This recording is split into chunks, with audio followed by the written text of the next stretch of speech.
5 millions de dollars pour un an de mariage. Les mots flottaient dans l'air comme un nuage d'orage au-dessus d'un élégant jardin sur le toit.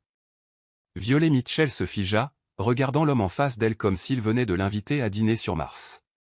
Avant de continuer, merci de vous abonner et d'écrire en commentaire de quelle ville vous venez. Et n'oubliez pas de noter cette histoire. Ethan Blackwood, PDG de Blackwood Enterprises et quatrième célibataire le plus convoité d'Amérique, a fait ce qui était clairement une proposition commerciale sans sourciller.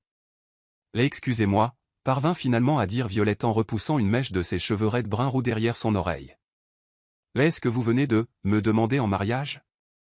À la femme qui, il y a 20 minutes, a renversé de la cire sur votre costume pendant excusez-moi, pour 12 000 $? Les coins des lèvres d'Ethan tressaillirent légèrement, et c'était peut-être la chose la plus proche d'un sourire qu'elle ait jamais vu sur son visage. Techniquement, 12 000, a-t-il précisé. Et je ne fais pas une offre au sens traditionnel du terme, Madame Mitchell. Je propose un arrangement commercial. Violette jeta un coup d'œil autour de la terrasse du jardin, essayant de comprendre si c'était une blague. Il y a une demi-heure, alors qu'elle se précipitait pour un entretien à la Blackwood Tower, un café à la main, elle s'est littéralement écrasée contre un mur de tissu coûteux. Ce mur s'est avéré être le torse d'Ethan Blackwood. Après de longues excuses, elle s'attendait à être escortée hors du bâtiment avec ses excuses et la sécurité. Mais elle était là, à écouter la demande en mariage d'un homme au visage sculpté dans la pierre. C'est fou, murmura Violette en secouant des débris inexistants de sa jupe. Tu ne me connais même pas. J'en sais assez, dit calmement Ethan en regardant sa tablette. Violet Mitchell, 28 ans. Diplômée de Cornell avec mention en éducation de la petite enfance. Au chômage temporaire après la fermeture de sa garderie suite à des coupes budgétaires. Sans casier judiciaire. Bon dossier de crédit malgré les prêts étudiants. À en juger par vos réseaux sociaux, je vois que vous êtes passionné par l'éducation des enfants et... Il marqua une pause, par la sauvegarde des hérissons. C'était un seul poste. Les yeux de Violet s'écarquillèrent. Attends, comment as-tu découvert tout ça en 20 minutes? J'ai des gens, dit-il en haussant les épaules. Bien sûr, murmura-t-elle. Écoutez, monsieur Blackwood. Ethan. Monsieur Blackwood, souligna Violet, je ne sais pas à quel genre de femme vous avez habituellement affaire, mais je ne suis pas une marchandise. Je ne cherche pas à vous acheter, Madame Mitchell. Je propose un arrangement mutuellement avantageux, dit-il en desserrant sa cravate. Le testament de mon grand-père stipulait que pour conserver le contrôle de l'entreprise, je devais être marié au moins un an avant mon 30e anniversaire. C'est-à-dire dans 2 semaines.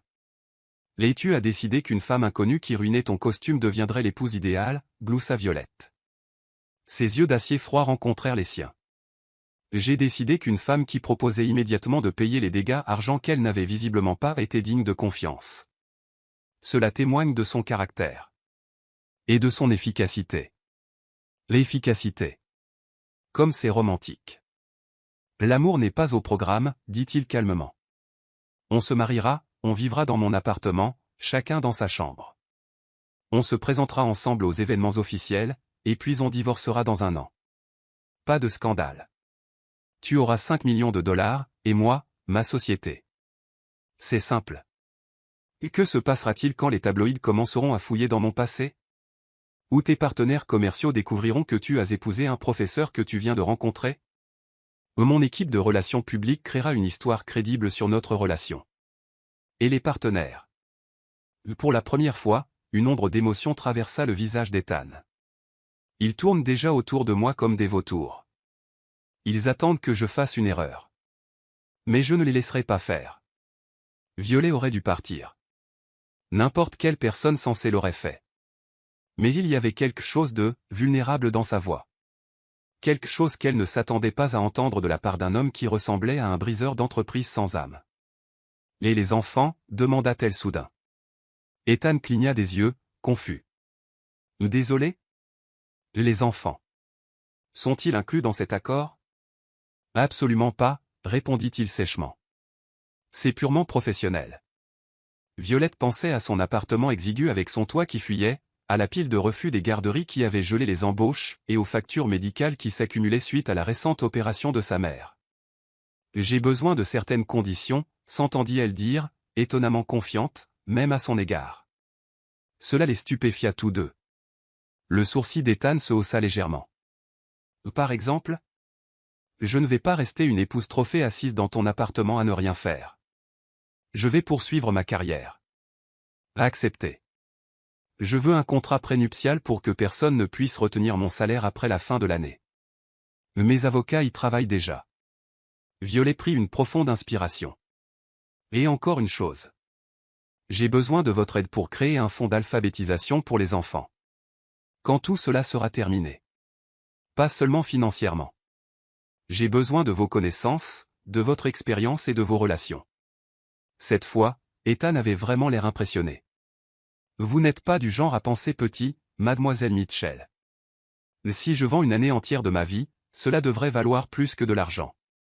Ils se regardèrent en silence, Manhattan scintillant derrière eux, le soleil se couchant lentement, peignant le ciel de teintes rose dorées. Finalement, Ethan tendit la main. Ça marche? Êtes-vous d'accord? Violette regarda sa main. Elle savait que ce moment allait changer sa vie. Encore une chose, dit-elle presque à voix basse. Si on fait ça, appelle-moi Violette. Pas mademoiselle Mitchell. Quelque chose comme un sourire apparut sur son visage. C'est un marché, Violet. Elle lui serra la main, surprise par sa chaleur. Alors tu viens de te trouver une femme, Ethan. La porte de la terrasse s'ouvrit.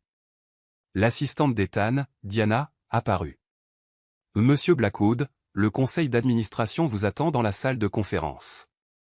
Dis-leur que je serai bientôt là, Diana, répondit-il sans quitter Violet des yeux. Et annule tous les rendez-vous des 2 prochaines semaines. Je me marie. Diana n'a même pas cligné des yeux. Bien sûr, monsieur. Contactez notre wedding planner? Oui. Quelque chose de modeste mais élégant. Dans exactement 2 semaines. Quand Diana est partie, Violet a ri nerveusement. C'est de la folie totale. Je ne connais même pas ton deuxième prénom. James, répondit-il machinalement. Et le tien? Rose. Astérisque, Violet Rose, répéta-t-il, comme s'il essayait le son. Violet Rose Blackwood. Cela semble assez harmonieux. Alors que les lumières s'allumaient sur Manhattan, Violet Mitchell, la future Violet Blackwood, pensa, elle vient de prendre la meilleure décision de sa vie, ou la pire? Quoi qu'il en soit, dans 2 semaines, elle allait épouser un millionnaire qu'elle connaissait depuis moins d'1 heure. Et le pire, c'est qu'il lui restait encore à trouver, quoi porter. Couvert petit café, le lendemain. Tu épouses un parfait inconnu?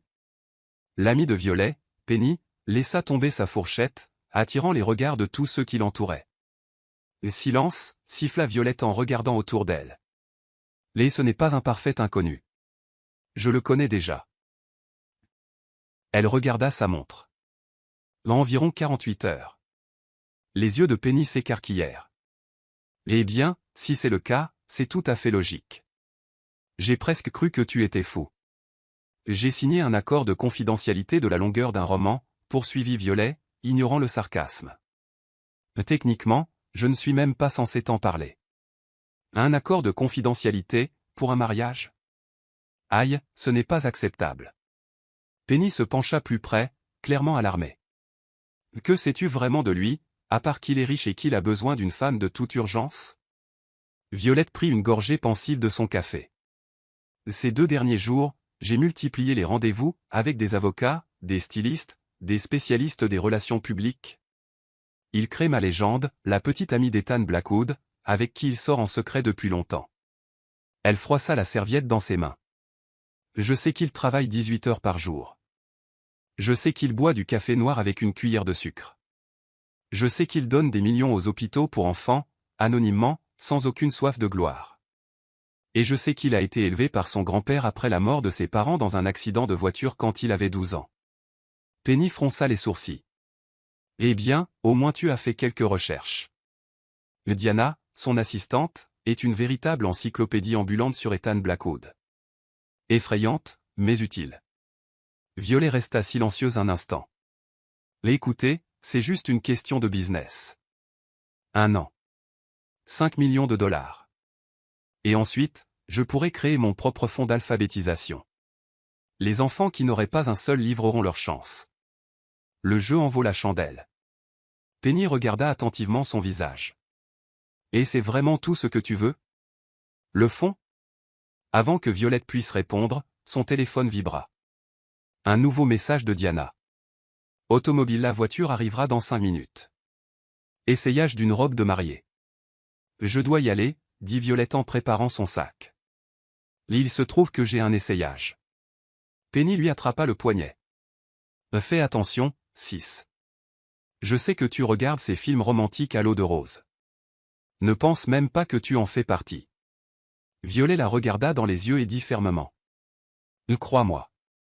Je sais exactement dans quoi je m'embarque. Le salon était prêt pour son essayage. Elle se tenait sur un podium circulaire, entouré de miroirs, tandis que 3 assistantes s'occupaient d'une 4e robe. Je crois que c'est ça, mademoiselle Mitchell, dit la propriétaire du salon en reculant pour apprécier la délicate robe en soie aux broderies subtiles. L'élégante sans être tape à accent grave l'œil. C'est magnifique, admit Violette en regardant son dos gracieusement ouvert dans le miroir. Acceptable. La voix la fit lever brusquement les yeux. Dans son reflet, elle aperçut Ethan Blackwood. Il se tenait dans l'embrasure de la porte, impeccablement vêtu, le visage impassible, l'observant du regard. Monsieur Blackwood. Le propriétaire du salon faillit trébucher en se précipitant pour le saluer. Voir la mariée avant le mariage est de mauvais augure. Seulement si tu crois au présage, répondit-il sans quitter Violette des yeux. Moi, je crois à la préparation. Il se tourna vers ses assistants. Laissez-nous. Alors qu'il sortait, Violet se tourna vers lui, se sentant soudainement vulnérable debout sur le podium, dans une robe de mariée, devant un homme qui considérait leur mariage comme une affaire commerciale. Tu n'as pas des choses plus importantes à faire que de vérifier ma robe, demanda-t-elle. Ethan marchait lentement autour d'elle. Le conseil d'administration est satisfait des rapports trimestriels. Et je préfère consacrer mon temps à rendre notre mariage convaincant. Et la robe ne vous a pas semblé assez convaincante? La robe est parfaite, dit-il en s'arrêtant devant elle. Mais ton expression ne l'est pas. Tu as l'air effrayé. Violet rigola nerveusement. Et j'ai peur. Il y a 2 jours à peine, j'étais au chômage et je ne savais pas comment payer le loyer. Et maintenant, je porte une robe à 15 000 $ et je me marie avec un homme que je connais à peine. Quelque chose traversa l'expression d'Ethan. Et si tu me connaissais mieux, cela deviendrait plus facile? Ou peut-être. Il hésita un instant, puis lui tendit la main pour l'aider à descendre du podium. Il ne la lâcha pas tout de suite. Ma couleur préférée est le bleu, dit-il de manière inattendue. Je suis allergique aux fraises. J'ai appris à naviguer avant de faire du vélo. Je déteste la foule, mais j'adore les hauteurs. Je n'ai jamais eu d'animal de compagnie. Violette cligna des yeux, surprise par une telle franchise. Jamais? Même pas du poisson? Mon grand-père pensait qu'il me distrayait de mes études. Il parlait calmement, mais elle percevait un écho de solitude dans sa voix. J'avais 3 poissons rouges. Tous s'appelaient Fred. Je n'étais pas très créatif. Le coin de sa bouche se tordit en un sourire. Fred est un nom très digne pour un poisson rouge. Un silence gêné régna. Il fut rompu par Diana, qui apparut dans l'embrasure de la porte. Monsieur Blackwood, le magistrat doit clarifier quelques détails. J'arrive dans un instant. Il regarda à nouveau Violet. La robe est parfaite. Et tu es parfaite pour cet accord. Cela ne ressemblait pas à un compliment. Mais venant d'Ethan Blackwood, c'était presque une confession en vers. Quand il est parti, Violet a regardé son reflet. Que fais-tu, Violet Rose Mitchell, murmura-t-elle. Le miroir était silencieux. Coucher de soleil sur édifice. Le mariage a eu lieu au coucher du soleil, sur le toit du jardin privé d'Ethan, l'endroit même où il a proposé pour la première fois son offre inhabituelle. La cérémonie n'a été suivie que par les personnes les plus essentielles, plusieurs dirigeants clés de Blackwood Industries, Penny en tant que témoin et Diana, qui organisaient simultanément le processus, enregistraient tout sur une tablette et répondaient aux lettres d'Ethan. Violet portait la même robe en soie, avec un simple voile. Ethan attendait devant l'hôtel provisoire, sérieux, concentré, mais sans la quitter des yeux. Ils ont décidé de se passer de la figurine qui les trahissait. Dans cette situation, cela semblait juste. Le magistrat a mené la cérémonie rapidement. Sans lyrisme superflu. Sans promesses éternelles. Mais peut-être, avec quelque chose de bien plus grand à venir. Au moment d'échanger les bagues, Ethan a surpris Violet en sortant d'une boîte une élégante bague vintage avec un saphir bleu profond entouré de minuscules diamants. Il appartenait à ma grand-mère, dit-il doucement en le glissant à son doigt. Bleu, la couleur de tes yeux. Violette a oublié toutes les phrases mémorisées pendant un instant. Et la bague de grand-mère, ce n'était pas dans le contrat. Et ses yeux ne sont pas bleus. Ils sont verts. Violet Rose Mitchell, consentez-vous à prendre cet homme comme votre époux légitime, résonna la voix du greffier. Elle leva les yeux vers Ethan. Son regard était étrange, presque troublant, profond. Comme s'il disait plus que « je suis prêt ». « Je suis d'accord », répondit Violet, sa voix paraissant plus ferme qu'elle ne l'était. « Je vous déclare maintenant mari et femme. Vous pouvez embrasser la mariée. » Ils avaient déjà évoqué ce moment, un baiser bref et discret, pour le spectacle. Mais lorsque les mains d'Ethan lui caressèrent doucement le visage, quelque chose changea. Le baiser n'était pas qu'une simple formalité. Il était chaleureux, dura un peu plus longtemps qu'il n'aurait dû, et il suscita chez Violet un sentiment étrange et dangereux. Une chaleur qui n'aurait pas dû être réelle. Lorsqu'ils s'éloignèrent, Violet crut lire de la surprise dans les yeux d'Ethan. L'éclat vacilla une fraction de seconde avant qu'il ne redevienne calme. Le quatuor à cordes commença à jouer. Le couple se tourna vers le public modeste. Diana s'est immédiatement approchée, lui tendant 2 coupes de champagne. « Félicitations, M et Madame Blackwood », annonça-t-elle sèchement. Le photographe prendra 10 minutes pour les photos officielles. Ensuite, la voiture vous conduira à l'héliport. Le vol est prévu jusqu'à votre domicile dans les Catskills. Bon week-end. Merci, Diana, acquiesça Ethan, la main toujours posée sur le bas du dos de Violet. C'est tout pour aujourd'hui. Diana semblait légèrement décontenancée. Mais, les documents sur la fusion avec les Johnson. Ils attendront lundi, dit-il fermement. Prenez le week-end. Diana s'éloigna, toujours confuse. Et Penny apparut à côté de Violet. Le baiser était-il intéressant, murmura-t-elle avec un sourire narquois. C'est juste un jeu, dit Violet, les lèvres encore picotées. Ouais, répondit Penny, sceptique. Et la bague et la façon dont il te regarde font aussi partie du spectacle? Violet a refusé de regarder en arrière. C'est juste une comédie, Penny. N'y prête pas attention. Mais quand ils se sont retrouvés devant les caméras, et que la main d'Ethan l'a retrouvée, cette fois à travers le tissu fin de sa robe, elle a ressenti de la chaleur. « Tu es une belle mariée, Violette, dit-il. Pour ses oreilles. Pour elle seule. Merci. Murmura-t-elle, le cœur battant à tout rompre. Vous aussi, vous êtes impressionnant, Monsieur Blackwood. Et pour la première fois depuis leur rencontre, Ethan Blackwood sourit. Un sourire sincère et chaleureux qui transforma son visage et révéla une fossette sur sa joue qu'elle n'avait pas remarquée auparavant. « Appelle-moi Ethan », lui rappela-t-il. « Nous sommes mariés maintenant. » Le flash de l'appareil photo a capturé l'instant. Et Violette pensa soudain, peut-être que ce contrat commercial s'est avéré beaucoup plus compliqué que ce qu'ils avaient prévu. Le crépuscule tombait. Madame Violet Blackwood laissait derrière elle son ancienne vie pour toujours et entamait une nouvelle.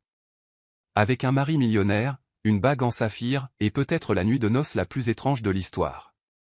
La maison d'Ethan à Catskill n'était pas seulement luxueuse, elle semblait tout droit sortie d'un film, un chalet moderne perché sur un lac aux eaux cristallines. Les baies vitrées donnaient sur les montagnes, tels des tableaux vivants. Violette retint son souffle tandis que l'hélicoptère atterrissait sur l'aire d'atterrissage privé. Les forêts environnantes étaient illuminées par les couleurs automnales. « C'est ton week-end », murmura-t-elle tandis que le vent lui ébouriffait les cheveux. « C'est, isolé », répondit Ethan en lui effleurant le dos du creux de la main. Presque sans la toucher. Presque. Le personnel a pris congé. Personne pour qui monter un spectacle. Violet réalisa soudain, nous sommes tous seuls ici. Quelque chose traversa le visage d'Ethan. Et si vous vous sentez mal à l'aise? Non, interrompit-elle rapidement. C'est bon. Ce n'est juste pas tout à fait ce que j'avais imaginé pour notre nuit de noces. Les mots flottaient dans l'air comme un brouillard glacial, rempli d'insinuations qu'aucun d'eux n'osait prononcer à voix haute. Le chalet était impeccable. Luxueux et chaleureux à la fois. Matériaux naturels, lignes laconiques, et pourtant, une atmosphère chaleureuse, presque familiale. Le feu crépitait déjà dans la cheminée. Sur la table basse, une bouteille de champagne frais et 2 coupes. « Ta chambre est à l'étage, première porte à droite », dit Ethan en desserrant sa cravate. « La mienne est à l'autre bout du couloir. Je t'ai envoyé tes affaires à l'avance. »« Mes affaires ?» demanda à nouveau Violetta. Et Diana a choisi la garde-robe. « Si quelque chose ne vous va pas, dites-le-moi. » Violetta avait du mal à retenir un rire. « Laisse-moi deviner, tout est bleu ?» Ethan sourit faiblement. « J'ai peut-être mentionné quelques préférences. » Un silence tendu s'installa.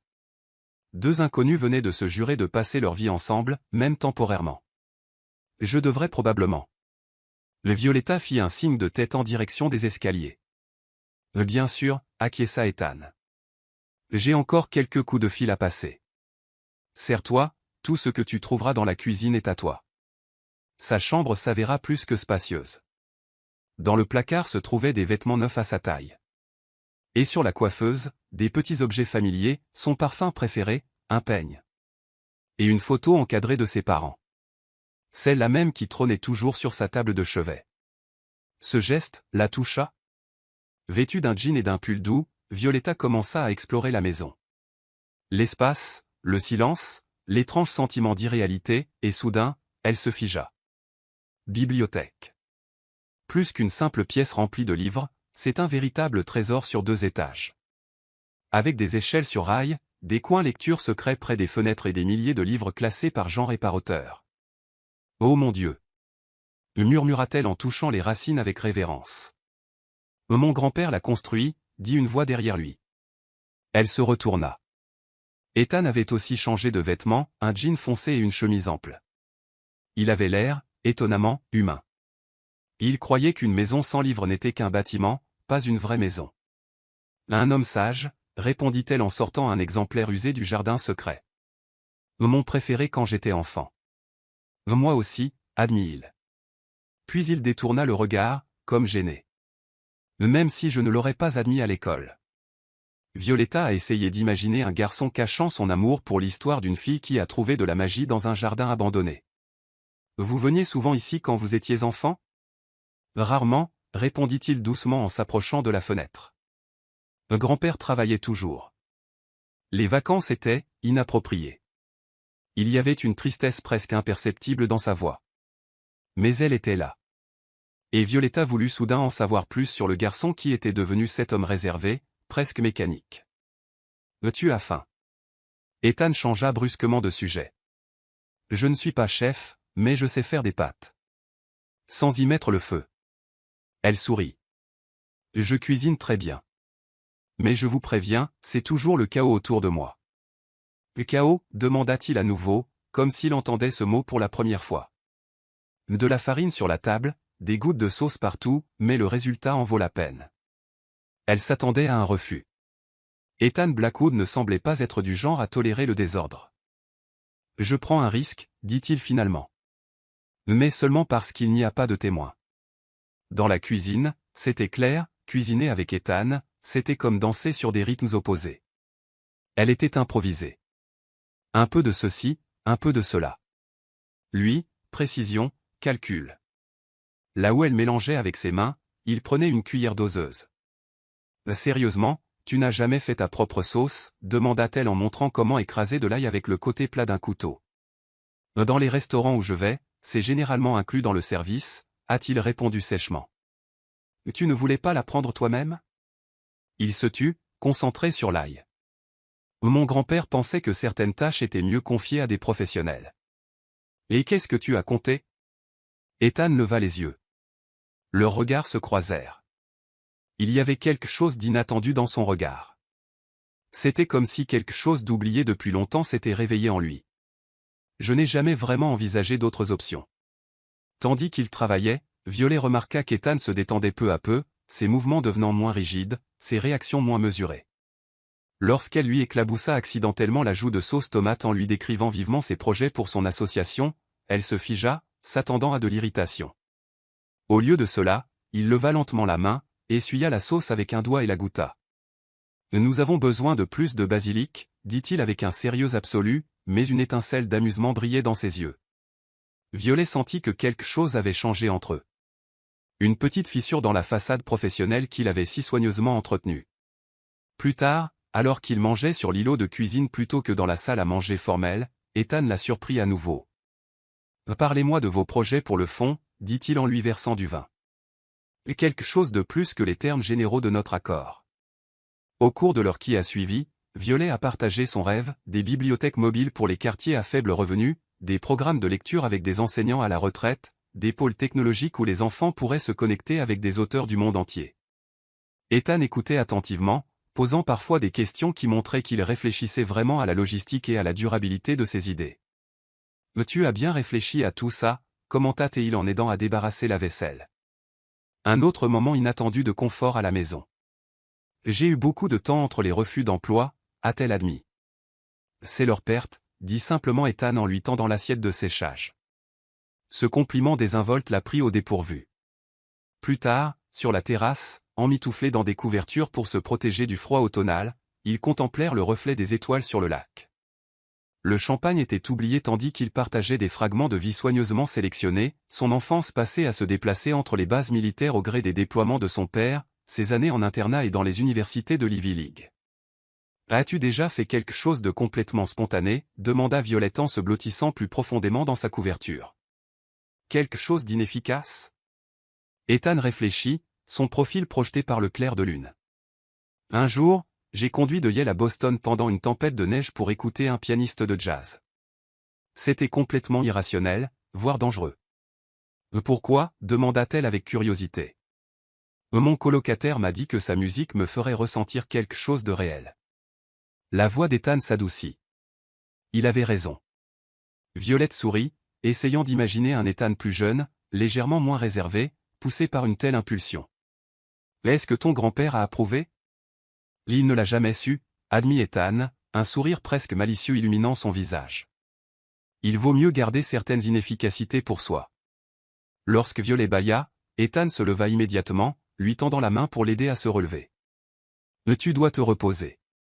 La journée a été chargée. » Au bas des escaliers, ils s'arrêtèrent, se sentant à nouveau mal à l'aise alors que la réalité de leur situation s'installait. « Bonne nuit, Ethan, dit doucement Violet. Merci d'avoir cuisiné avec moi. » Ce fut un plaisir, répondit-il d'un ton formel, mais une lueur chaleureuse brillait dans ses yeux. « Bonne nuit, Madame Blackwood. » Cette adresse provoqua en elle un tremblement inattendu. Alors que Violet montait les escaliers, elle sentit le regard d'Ethan sur elle et dut résister à l'envie de se retourner. Dans sa chambre, elle tournait machinalement la bague en saphir à son doigt. « Ce ne sont que des affaires, murmura-t-elle.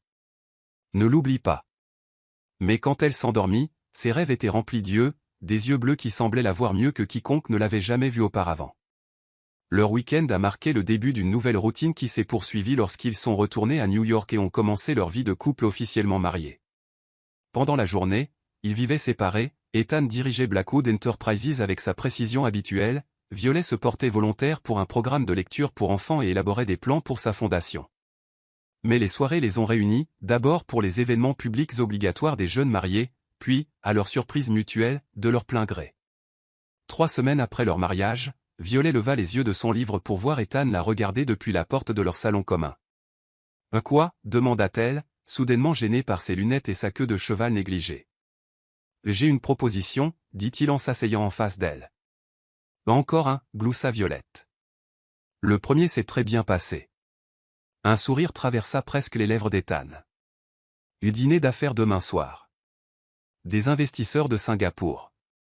Je ne leur demanderai pas habituellement, mais ils invitent leurs conjoints, et votre présence serait la bienvenue. »« Très opportun, demanda Violette en fermant le livre. « Quel mot flatteur, monsieur Blackwood. »« C'est vrai, admit-il à contre-cœur. Tu comprends mieux les gens que moi. Ils réagissent plus facilement à ta présence. » Il lui a fallu un certain effort pour l'admettre, car Violet s'est rendu compte qu'Ethan Blackwood admettait rarement ses faiblesses.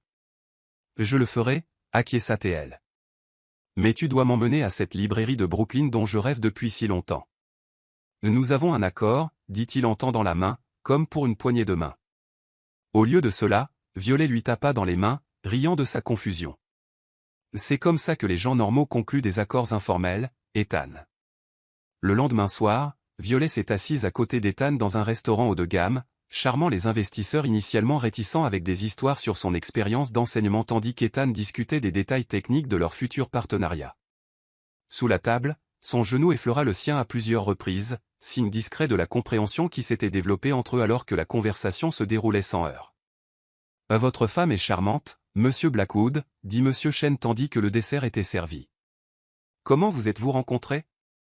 Vous ne m'avez jamais semblé romantique. Ethan trouva la main de Violet sous la table.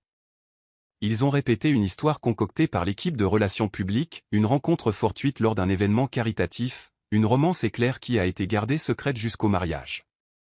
Mais au lieu de cela, Ethan a dit. Mais elle a renversé du café sur mon costume. Violet a failli s'étouffer avec son eau. J'étais pressé d'aller à un entretien, poursuivit-il en lui caressant nonchalamment le poignet du pouce. Elle a littéralement fait irruption dans ma vie, a ruiné un costume hors de prix, puis a proposé de le payer avec de l'argent qu'elle n'avait visiblement pas. C'était vrai, interrompit Violet, se remettant de sa surprise. C'était sincère, corrigea Ethan en la regardant avec une chaleur inattendue. C'est là que j'ai compris qu'elle était différente. Les Chen échangèrent des sourires entendus. Le coup de foudre, suggéra Madame Chen. Pas vraiment, répondit honnêtement Violet. Je pensais que c'était la personne la plus arrogante que j'ai jamais rencontrée. Et je pensais qu'elle était la femme la plus difficile de ma vie, a ajouté Ethan. Mais parfois, continua Violet en attirant son regard, les débuts les plus inattendus mènent aux voyages les plus intéressants. Plus tard, dans la voiture sur le chemin du retour, Violet se tourna vers lui. Ce n'était pas l'histoire que Diana avait en tête. Non, acquiesça Ethan, apparemment absorbé par son téléphone. Mais c'est plus convaincant parce que c'est en partie vrai. Il leva les yeux, son expression difficile à lire dans la faible lumière. La vérité est toujours plus efficace que la fiction, Violet. Dans leur pentouse, alors qu'ils s'apprêtaient à se rendre dans leur chambre, Ethan s'arrêta. Vous avez été formidable aujourd'hui, dit-il solennellement, comme pour résumer le travail. Les Chen ont signé un accord préliminaire avant notre départ du restaurant. Nous sommes une bonne équipe, sourit doucement Violet. Il y eut un léger changement dans l'expression d'Ethan, une brève vulnérabilité rapidement cachée. Oui, acquiesça-t-il doucement. On dirait bien. Il se tourna pour partir et Violet l'appela. Ethan, quand tu as raconté l'histoire du café et que tu as dit que j'étais différent, cela faisait-il aussi partie de la performance? Il resta un instant immobile, lui tournant le dos, puis, sans se retourner, répondit. Non, Violet, c'était la vérité. Avant qu'elle ne puisse dire quoi que ce soit, il se dirigea vers le bureau, la laissant dans le couloir avec le sentiment que leur relation soigneusement construite commençait à changer d'une manière à laquelle aucun d'eux ne s'attendait. Cette nuit-là, Violet a écrit une nouvelle entrée dans le journal personnel qu'elle tenait depuis le jour de son mariage. 3 semaines en tant que Madame Blackwood. Je commence à oublier que rien de tout cela n'est réel. Un territoire dangereux nous attend. Madame Blackwood, je suppose? La voix fit lever les yeux de Violette quittant le livre pour enfants qu'elle lisait à voix haute. Devant elle se tenait une femme d'une 50aine d'années, élégante et vêtue d'un tailleur coûteux un peu à sa place parmi les peintures aux doigts et les tapis alphabets des enfants. Il y eut un silence dans la salle de lecture du centre communautaire lorsque la femme s'approcha. L'histoire va bientôt se terminer, sourit Violette en fermant le livre. Les enfants, remercions notre invité et prenons 5 minutes pour dessiner vos moments préférés de l'histoire. Les enfants se dirigèrent vers les tables à dessin et la femme leur tendit sa main soignée. Judith Blackwood, la tante d'Ethan, se présenta elle. Le cœur de Violet se serra. 3 mois après leur mariage, elle n'avait rencontré aucun membre de la famille d'Ethan, à l'exception de son grand-père austère, qui avait acquiescé brièvement lors de leur unique rencontre avant de se replonger dans ses journaux professionnels et son appareil à oxygène. Violette, répondit-elle en serrant la main de Judith. Comment m'as-tu trouvé? Tu ne caches pas grand-chose, ma chère. Femme de millionnaire, bénévole au centre communautaire de l'East Side, ça faisait une page entière dans le journal du mois dernier, sourit froidement Judith. Je rêvais depuis longtemps de rencontrer celle qui a réussi ce que les personnalités les plus influentes de Manhattan n'ont pas réussi à faire, conquérir Evan Blackwood. Je n'ai conquis personne, se tendit Violet. Bien sûr que non, Judith haussa un sourcil gracieux. Vous n'êtes marié que depuis 3 mois, après une liaison si secrète que personne ne vous soupçonnait. Quel exploit, Madame Blackwood. Son discours fut interrompu par une petite voix. Zoé, l'une des enfants de 5 ans préférés de Violet, tira sur sa manche. Je vous ai dessiné, vous et Monsieur Blackwood, en train de lire au dragon.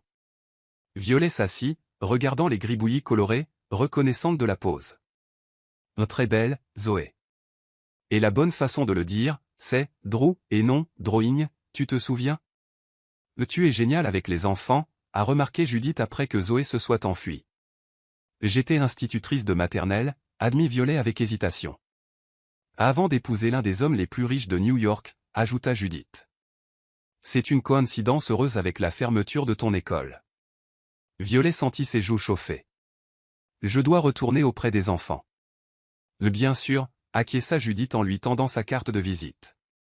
Mais toute la famille dîne vendredi, on fête l'anniversaire de grand-père. Ethan a probablement oublié de t'inviter, il n'est pas très doué pour les affaires de famille. Violette fixa la carte. Ethan n'avait pas parlé de dîner. Je vais regarder le programme, répondit-elle avec réserve. Le sourire de Judith n'atteignit pas ses yeux. Nous voulons tous vraiment rencontrer celui qui a tant changé notre Ethan. Trompé, demanda Violet. Il a souri à une réunion du conseil d'administration la semaine dernière, dit Judith doucement, comme pour décrire un miracle. Et il a quitté le bureau avant minuit 2 fois en un mois. Presque une révolution. Après le départ de Judith, Violet a continué à lire en pilote automatique, ses pensées s'emballant. Au cours des derniers mois, elle et Ethan avaient trouvé un rythme confortable, leur mariage professionnel se transformant peu à peu en une sorte d'amitié. Ils dormaient toujours dans des chambres séparées, respectaient toujours leur contrat, mais les barrières entre eux commençaient à s'effondrer de manière inattendue. Ce soir-là, elle a trouvé Ethan dans son bureau à domicile, concentré sur son ordinateur portable. « Ta tante Judith a attaqué mon programme de lecture aujourd'hui », annonça Violet sans plus tarder. Ethan tressaillit, un air de véritable surprise sur son visage. Judith est venue dans votre centre vêtue d'un costume de créateur et proférant des accusations à peine voilées selon lesquelles j'étais marié à un chasseur de fortune. Violet s'enfonça dans la chaise en face. Là, elle nous a invités à dîner vendredi pour fêter l'anniversaire de ton grand-père. Le visage d'Ethan s'assombrit. J'ai spécifiquement refusé cette invitation. Et elle attend spécifiquement que nous soyons là. Violet le regarda attentivement. Mais tu ne m'as jamais parlé de l'anniversaire de grand-père. Quand Violet décide de partir, Ethan l'arrête calmement. On n'y va pas, dit-il fermement en retournant à son ordinateur. Le grand-père n'aime même pas fêter les anniversaires. Ethan, dit Violet en tendant la main par-dessus la table et en refermant délicatement le couvercle de son ordinateur portable. Parle-moi. Que se passe-t-il vraiment? Il s'écarta, cachant son regard. Un geste familier, signe d'inquiétude. Je le savais à la façon dont j'ai interrogé tante Judith, dit-il finalement avec un léger sourire. Judith a toujours cru qu'elle avait le droit de diriger Blackwood Enterprises. Quand grand-père l'a abandonné et m'a nommé héritier, elle l'a très mal pris. Et ce dîner de fête n'est qu'un autre coup de force de sa part, expliqua Ethan. Le grand-père fête ses 85 ans. Judith veut en profiter pour discuter d'un plan de succession. Elle veut suggérer qu'il est peut-être temps de prendre sa retraite et que le conseil d'administration devrait revoir la gestion. Est-ce qu'elle peut le faire? Non, à condition que je remplisse les conditions du testament de mon grand-père, son regard croisa le sien d'un air entendu. Grâce à toi, je le fais. Violette sentit un étrange nœud se former dans son estomac en repensant à leur accord. Ces derniers temps, il lui était devenu plus facile d'oublier que leur mariage était un accord. Nous devons y aller, dit-elle d'un ton décisif. Ce n'est pas nécessaire, Violette. Ce n'est pas ce pourquoi tu t'es engagée. En fait, c'est ça, se leva-t-elle en lissant sa jupe. J'ai accepté d'être ta femme pour le plaisir du spectacle. Voilà la raison. Ethan la regarda pendant un long moment. Ce sera désagréable. Je travaille avec des enfants d'âge préscolaire, Ethan. Je peux gérer l'adversité. Son visage s'adoucit et le cœur de Violet commença à battre plus vite. Je t'ai dit récemment que tu étais incroyable, Violet Blackwood?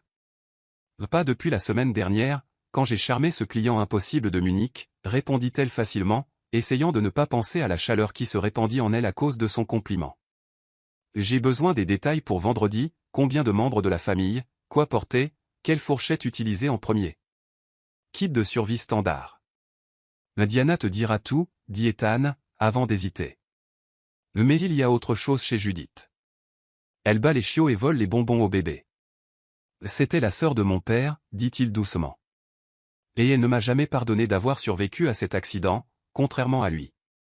Les mots flottaient dans l'air, lourds et pleins de douleur qu'Ethan montrait rarement. Sans réfléchir, Violet fit le tour de la table et posa sa main sur son épaule. « Alors je mettrai ma robe bleue, dit-elle doucement. Ce que tu as dit me fait rêver. Et on verra ça ensemble. » Ethan couvrit sa main avec la sienne, et son contact provoqua une étincelle inattendue. « Ensemble » répéta-t-il, comme pour vérifier la sonorité du mot. La demeure familiale des Blackwood, dans les Hamptons, semblait tout droit sortie d'une chronique historique, avec ses colonnes et ses jardins impeccables.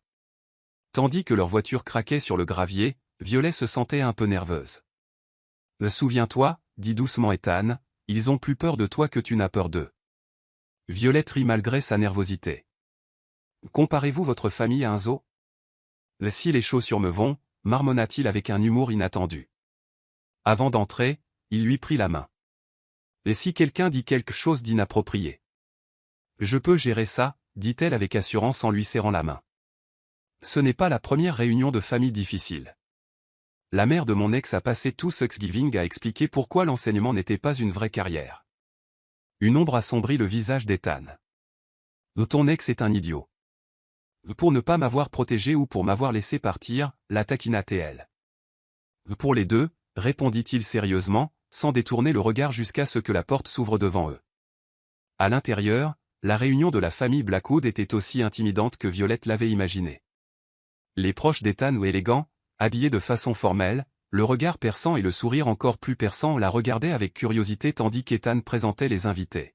« Alors, tu es l'épouse secrète » dit l'homme qui se présenta comme le cousin Richard. On pensait qu'Ethan t'avait inventé pour faire plaisir à grand-père.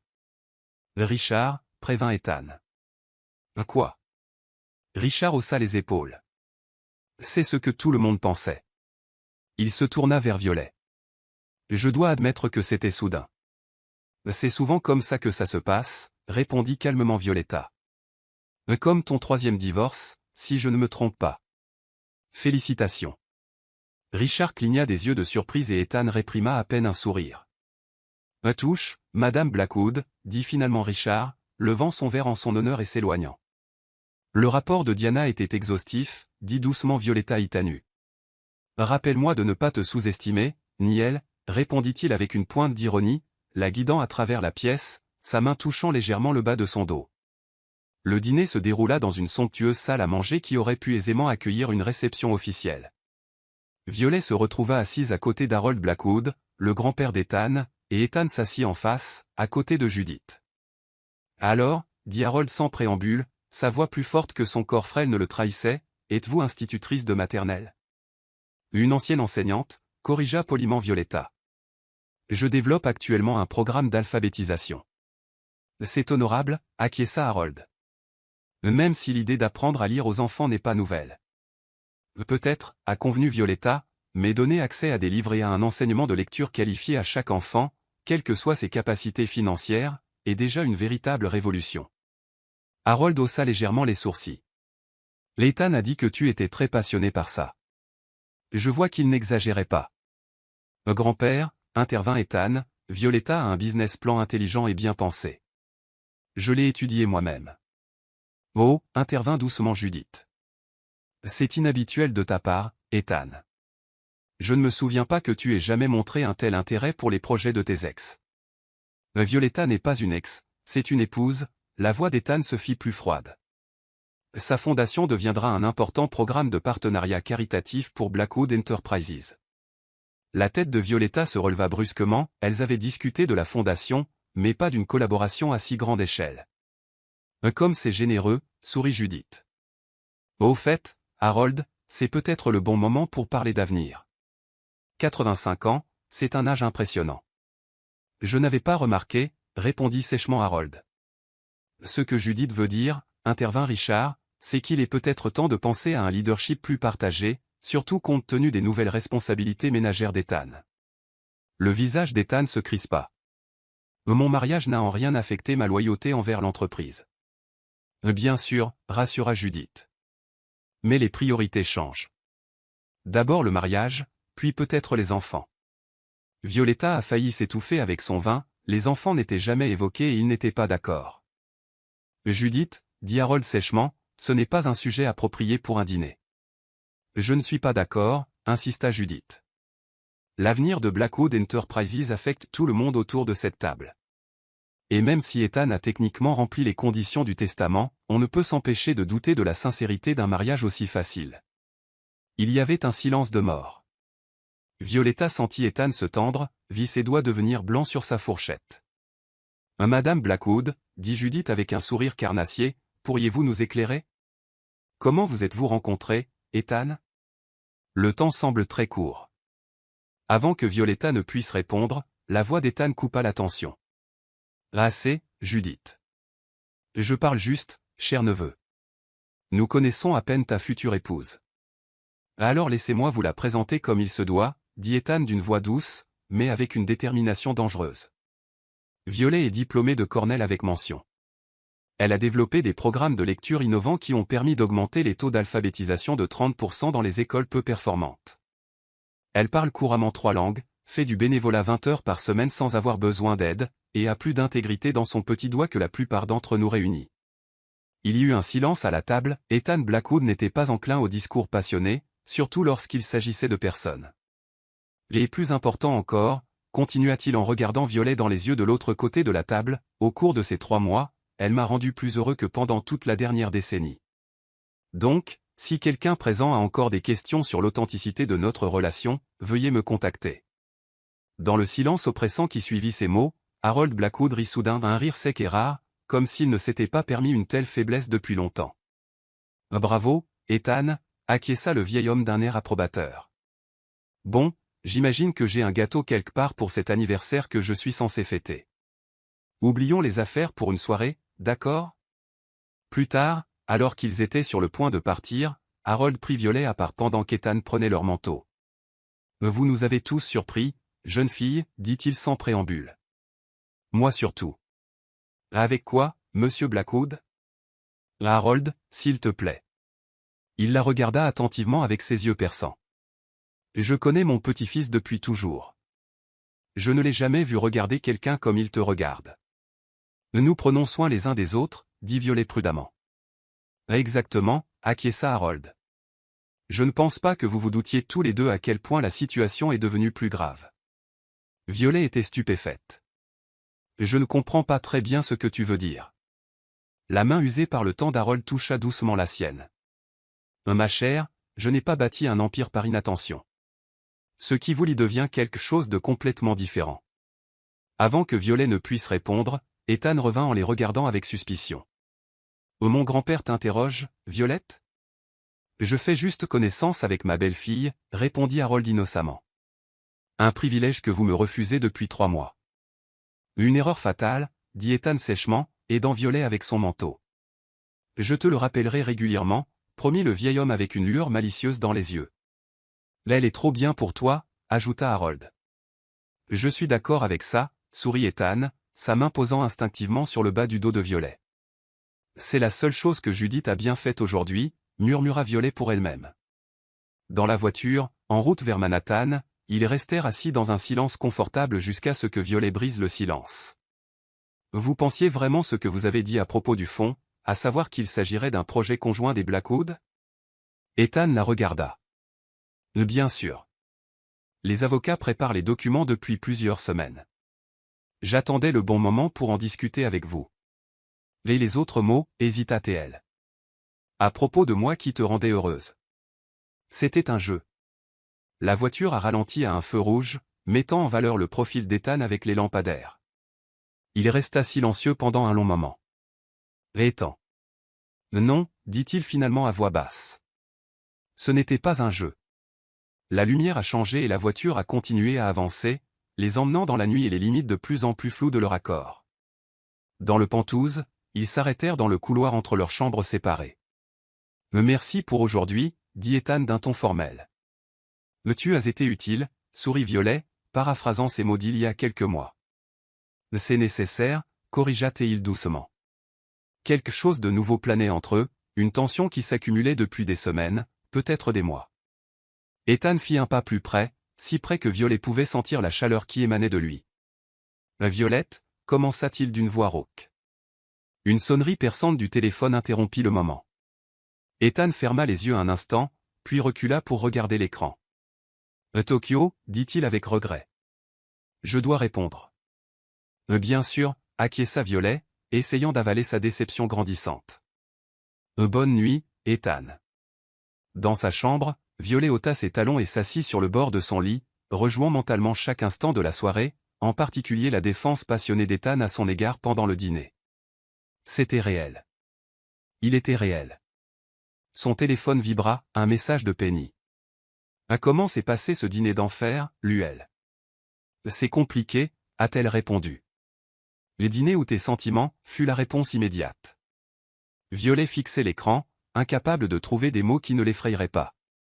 Comment expliquer que quelque part entre le contrat commercial et le mariage blanc, elle ait commis une erreur impardonnable dans leur contrat? Elle tomba amoureuse de son mari. Et exactement 9 mois plus tard, leur mariage allait prendre fin. J'ai quelque chose de sérieux à te dire, dit Violette en levant les yeux de son ordinateur portable pour voir Ethan debout dans l'embrasure de la porte de son bureau. Son visage exprimait une hésitation inhabituelle. Cela faisait 6 mois depuis leur mariage, et la frontière entre un accord commercial et de véritables sentiments devenait de plus en plus floue chaque jour. Ça a l'air inquiétant, dit-elle en mettant de côté le projet de fondation sur lequel elle travaillait. Tout va bien? Ethan hésita, puis s'approcha et lui tendit une épaisse enveloppe Kraft. Le conseil d'administration a approuvé votre fonds d'alphabétisation. Financement complet, personnel, tout ce que vous avez demandé. Violet regarda l'enveloppe avec étonnement. Mais je n'étais censé le présenter que la semaine prochaine. J'ai reprogrammé la présentation, dit Ethan en se perchant au bord de son bureau. Après ton discours à l'anniversaire de mon grand-père, il est devenu un fervent partisan de toi. Le conseil d'administration a voté à l'unanimité. Violette déballa l'enveloppe en frissonnant et parcourut rapidement les documents des yeux. Incroyable, 10 millions de dollars en financement initial. Le double de ce dont nous avions parlé. Tu les as impressionnés, dit calmement Ethan, comme tout le monde. Il y avait quelque chose dans son ton qui fit lever les yeux à Violet. Pendant des mois, elle a lutté contre ses sentiments grandissants pour cet homme difficile, se rappelant chaque jour que leur arrangement était temporaire. Mais dans ces moments-là, lorsque l'homme d'affaires strict s'ouvrait à quelque chose de chaleureux et de réel, le combat devenait presque impossible. Merci, dit-elle doucement. Cela me touche beaucoup. Ethan hocha la tête, mais Violet sentit qu'il voulait dire autre chose. Mais ce n'est pas pour ça que je suis venu. Il prit une profonde inspiration. Diana m'a rappelé aujourd'hui que nous étions presque à mi-chemin de notre contrat. La réalité s'est imposée à l'esprit de Violet, 6 mois s'étaient écoulés et il restait encore 6 mois avant que leur accord ne prenne fin et qu'ils ne se séparent. Elle, avec 5 millions de dollars et une fondation. Lui, avec une entreprise fiable, protégée des intrigues de Judith. Je comprends, dit Violette calmement, essayant de maîtriser sa voix.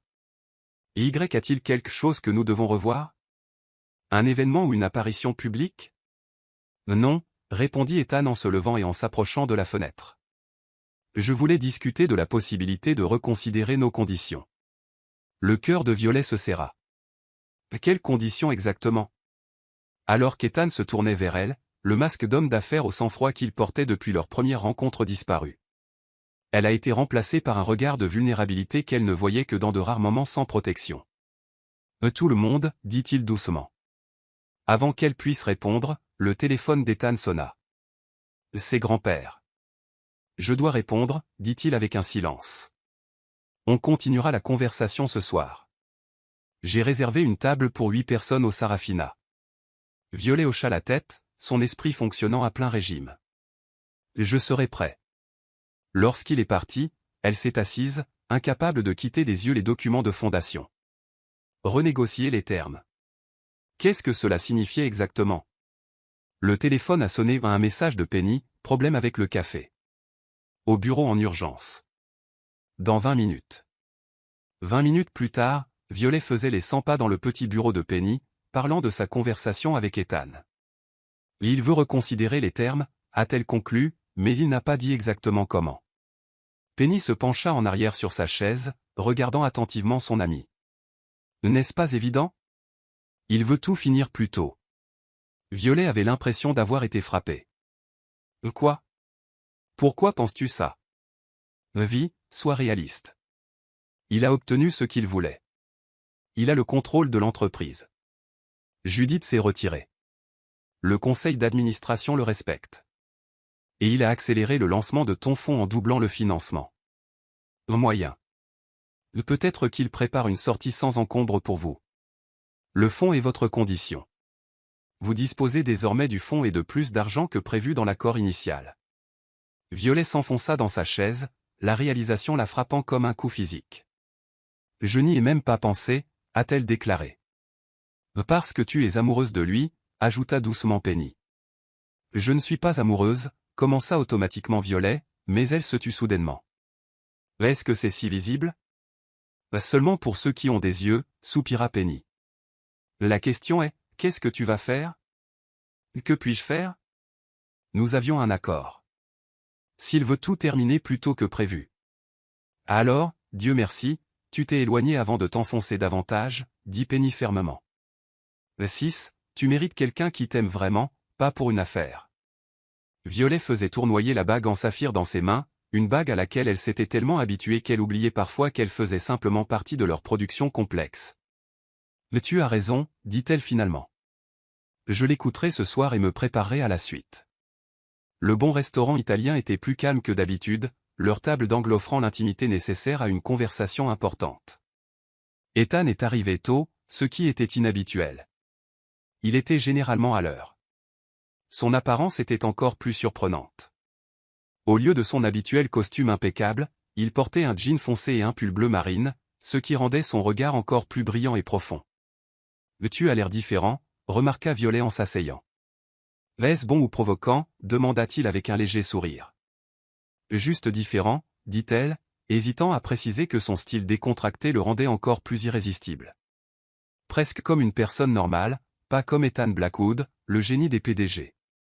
C'est peut-être là le but, répondit-il mystérieusement. La serveuse a apporté une bouteille de champagne que Violet n'avait pas vue dans la commande.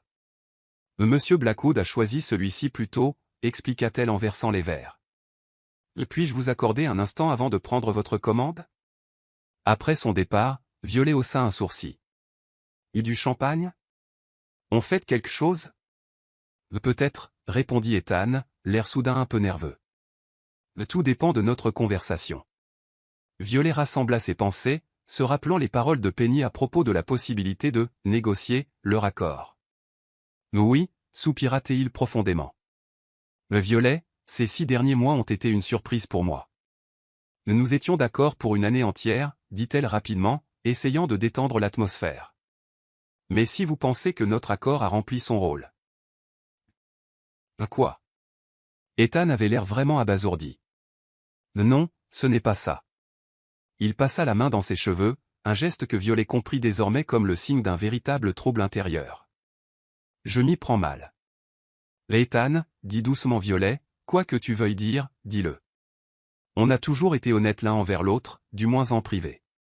Il hocha la tête, rassemblant ses pensées. Et quand nous avons conclu notre accord, je ne voyais le mariage que comme une affaire, un moyen d'arriver à mes fins. Tu étais la solution à mon problème. Même si Violet le savait, l'entendre à voix haute lui faisait mal. Elle but une gorgée de champagne pour cacher sa réaction. Mais il s'est produit quelque chose d'inattendu, dit Ethan d'une voix plus douce. Quelque chose d'inefficace et de complètement imprévisible. Quoi? Je suis tombé amoureux de ma femme. Le champagne a failli glisser des mains de Violet. Quoi? Il tendit la main par-dessus la table et lui prit la main. Je t'aime, Violette. Ni par contrat, ni pour le spectacle, ni pour le travail. J'aime ta passion pour l'enseignement, ta gentillesse envers tous ceux qui t'entourent, ta façon de corriger ma grammaire quand je suis pédante, ta façon de laisser des livres dans chaque pièce de la maison. Il parla rapidement, comme si les mots languissaient en lui depuis trop longtemps. J'adore que tu m'aies fait faire des pâtes maison et que tu n'aies pas ri quand j'ai mesuré le sel au quart de cuillère à café près. J'adore que tu me lances des défis comme personne ne l'a jamais fait. J'adore que pour la première fois de ma vie, j'ai hâte de rentrer à la maison parce que tu es là. Violet le regarda, incapable de trouver les mots, son cœur battant si fort qu'elle était sûre qu'il pouvait l'entendre. Je ne veux pas passer encore 6 mois à faire semblant, dit Ethan sans détourner le regard. Je veux passer ma vraie vie avec toi. Elle rassembla enfin son courage, sa voix à peine audible. Tu dis ce que je pense? En réponse, il fouilla dans sa poche et en sortit une petite boîte en velours, semblable à celle qui contenait sa bague en saphir, mais plus récente et plus petite. Notre premier mariage était une affaire, dit-il en ouvrant la boîte et en révélant une bague en diamant éblouissante sertie de platine. Je propose un second mariage fondé sur quelque chose de bien plus précieux qu'une entreprise et des actions. Sur quoi? Murmura Violette, effrayée de respirer. De l'amour, répondit-il simplement. De l'amour réel, inconfortable et inefficace. Les larmes brouillèrent sa vision alors qu'Ethan se levait de sa chaise et tombait sur un genou en plein milieu de Sarafina. Violet Rose Blackwood, il lui prit la main, veux-tu m'épouser à nouveau? Pas pour un an, a-t-il poursuivi, mais pour la vie. Pas comme partenaire commercial, mais comme l'amour de ma vie. La petite foule rassemblée aux serveurs et clients observait le moment avec intérêt. Le vieil Ethan aurait été gêné par la scène publique, l'absurdité de cette proposition évasive, le sentimentalisme. Mais cet Ethan, son Ethan, la regardait comme si elle était la seule personne dans l'univers, attendant une réponse avec une patience extraordinaire. À une condition, murmura-t-elle finalement, tremblante d'émotion. Ses sourcils se haussèrent légèrement. Nommez-le. Le plus de chambres séparées, dit doucement Violette, juste pour lui. Je suis amoureuse de mon mari depuis des mois, et dormir seule devient de plus en plus inconfortable. La joie illumina le visage d'Ethan alors qu'il plaçait la bague en diamant à côté du saphir qui avait commencé leur voyage. Je suis d'accord, dit-il en se levant et en la tirant dans ses bras. Leur baiser n'avait rien à voir avec celui officiel d'un mariage. Il était sincère, passionné, et sous les applaudissements nourris des témoins. Madame Blackwood, murmura Ethan contre ses lèvres, je pense que nous avons des choses à revoir à la maison. 12 mois plus tard. Monsieur Blackwood, vous êtes en retard pour la réunion du conseil d'administration, rappela Diana à Ethan alors qu'il se tenait dans l'embrasure de la porte du bureau, vérifiant sa montre pour la 3e fois en 5 minutes. Bouge, répondit-il en ramassant son manteau. Une urgence familiale, demanda Diana, surprise. Tout va bien? Violette est-elle en bonne santé? Ethan sourit, un sourire qui surprenait encore ceux qu'il avait connus dans son ancienne vie. Mais le rendez-vous chez le médecin est dans une demi-heure. J'ai promis de ne pas le manquer. Diana comprit. L'échographie de 20 semaines? Saurez-vous enfin si c'est un garçon ou une fille? Exactement. Ethan jeta un coup d'œil à son téléphone, il y avait un nouveau message de Violet. Elle était déjà à la clinique. Les conseils pouvaient attendre. Ça, non. Alors qu'il se dirigeait vers l'ascenseur, il entendit Diana crier après lui. Et dis à Violet que j'ai voté pour la fille. J'en tiendrai compte, a-t-il répondu, acceptant avec un calme surprenant que toute l'entreprise parie sur le sexe de son futur enfant. Une demi-heure plus tard, Ethan était assis à côté de Violet dans le bureau de l'obstétricien, lui tenant la main tandis qu'il fixait l'image granuleuse de leur bébé sur l'écran. Voici la colonne vertébrale, a indiqué le docteur Chen. Le cœur est fort et en bonne santé.